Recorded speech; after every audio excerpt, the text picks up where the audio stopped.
Hola, saludos a todos los seguidores de Cube Miami. Muchísimas gracias a todos por conectarse, gracias por seguirnos. Queríamos hablar un poquito hoy sobre los cubanos con I-220A o sobre la I-220A en general.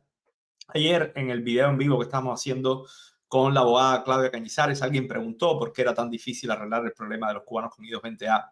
Y creo que la abogada Claudia explicó muy bien cuál es la diferencia que hay y por qué esto es una disputa legal más que cualquier otro problema. Es una disputa que se va a resolver seguramente en las cortes. Hay una demanda, hay una apelación también.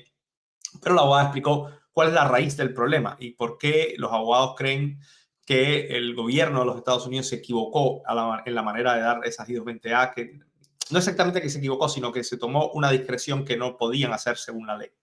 Les voy a poner exactamente lo que dijo la abogada. Yo creo que lo explica bastante bien, da un poco de luz de por qué se ha complicado tanto y por qué se demora tanto en resolver. Es porque es una disputa legal y depende obviamente de los jueces, de las apelaciones. El gobierno mantiene su posición de que ellos actuaron de manera correcta. Los abogados aseguran que ellos no tenían la discreción ni la facultad legal para dar ese documento de I-220A de la manera que lo hicieron.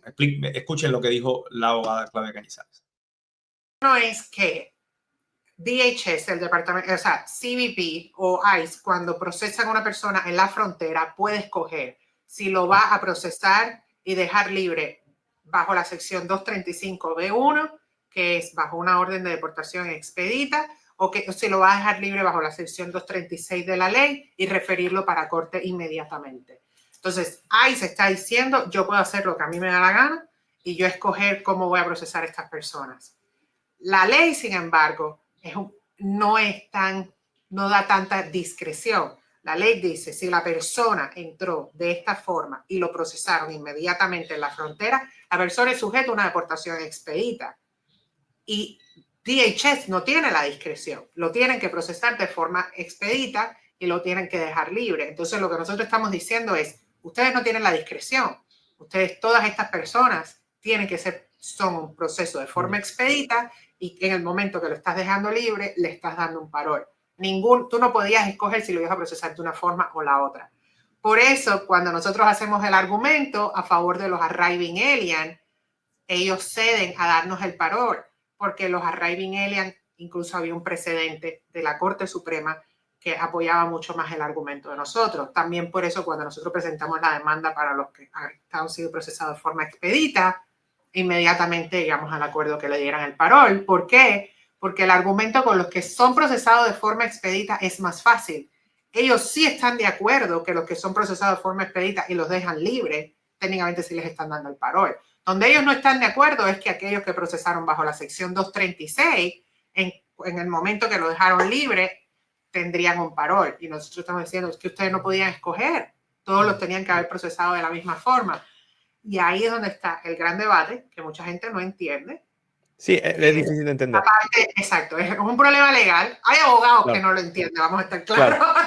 Entonces, mucha gente no entiende el porqué de que, bueno, porque es que este grupo les están dando el parol, porque es que los arriving aliens le dieron el parol y a nosotros no, porque es que esto se ha convertido en un debate tan grande en las cortes federales, porque pues por eso, porque nosotros estamos hablando de millones de personas que se encuentran aquí en los Estados Unidos, que fueron procesados de esta forma, y nosotros estamos diciendo inmigración nunca los podía haber procesado así. Lo más chistoso de todo es que en los memorándum que salieron recientemente ahora de Trump, ellos dicen que los oficiales en la frontera, todo el que entra por la frontera tiene que ser procesado de forma expedita, que los oficiales no tienen discreción.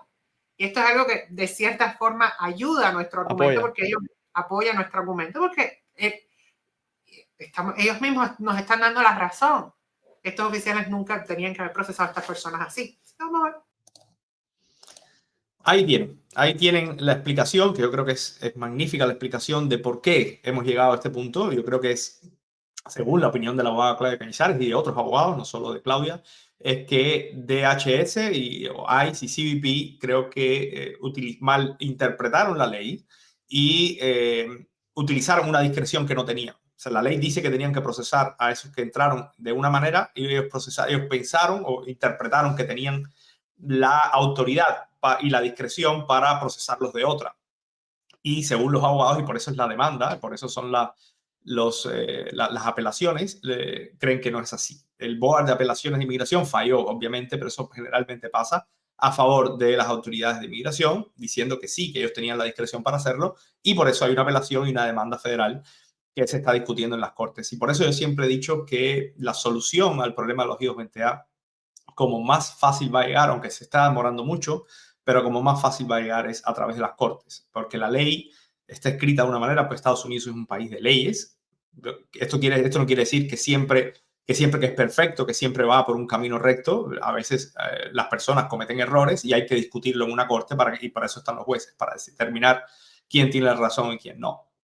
Pero la ley está escrita de una manera que, según la abogada Claudia, no deja margen a la interpretación. Los oficiales de CBP creen que sí, y ahí está la gran disputa por los I-220A. Que se puede arreglar a nivel administrativo, y a nivel administrativo ellos podrían cambiar eso, sí, pero técnicamente o en la práctica va a ser muy difícil que eso ocurra. Va a ser muy difícil que ocurra. O sea, no ocurrió con Biden, no ha ocurrido todavía con Trump, y en mi entender, en mi opinión, creo que no va a ocurrir. Yo creo que sí va a ocurrir. Van a tener una decisión en las cortes de inmigración, en estas apelaciones que están pendientes, y yo creo que ahí sí va a llegar una solución para los I-220A, y no solo los cubanos, como bien explicado Claudia en un fragmento del video que no pusimos acá, pero ella explica que no es solo los cubanos. Esa solución de los I-220A no es solo para los cubanos. Hay muchos otros personas que entraron por la frontera que les entregaron un I-220A, y este argumento también los beneficia. En el caso de los cubanos, el beneficio es mucho mayor, porque tener un I-220A, un parol, significa que puedes tener residencia o no. Entonces, en el caso de otros inmigrantes es distinto, es más complicado. Pero en el caso de los cubanos, que te otorguen un parol o no te lo otorguen, es la diferencia entre que puedas hacer tu residencia permanente bajo la ley de ajuste cubano o no puedes hacerlo. Y entonces, por eso también en el caso de los cubanos es más pasional el tema, porque tú ves que crees que te procesaron mal, o crees no, los abogados te están diciendo te procesaron mal, no debió haber pasado esto, y tú te ves que sin la posibilidad de hacer tu residencia permanente por lo que aparentemente es un error. Pero, ojo, toca a las cortes de inmigración determinar, toca a un juez de inmigración escuchar los argumentos de ambas partes, ver la ley, porque al final es lo que está escrito en la ley, y tomar una decisión sobre este caso. Demora porque las cortes demoran, porque las cortes están colapsadas, porque hay muchos casos, y en las cortes se tienen que revisar todos los casos de asilo, estas apelaciones, y entonces demora un poco y se está demorando. La abogada Claudia, creo que en un video anterior dijo que ella espera que en este año que se tenga una decisión. Ya lleva bastante tiempo esa apelación pendiente. Lo bueno es que si se logra una solución en esa corte, va a crear seguramente un precedente. Claudia incluso cree que esto puede llegar a ser una disputa en la Corte Suprema, porque si pierden en la apelación, por ejemplo, si el gobierno pierde en la apelación y ellos insisten en su posición, seguramente van de nuevo a apelar también, ¿no? A ir en contra de ese fallo, y la Corte Superior sería la Corte Suprema. Así que vamos a ver hasta qué punto llega este problema con los I-220A. La buena noticia es que si se gana, va a crear un precedente para todos. La mala noticia es que es un proceso que demora mucho, y mientras tanto hay muchos que están en un limbo, aunque algunos han resuelto su residencia, algunos han conseguido el parol, pero no ha sido una solución general para todos los que están en esta situación. Muchísimas gracias a todos, gracias por vernos, y aquí nos vemos con más videos y más noticias.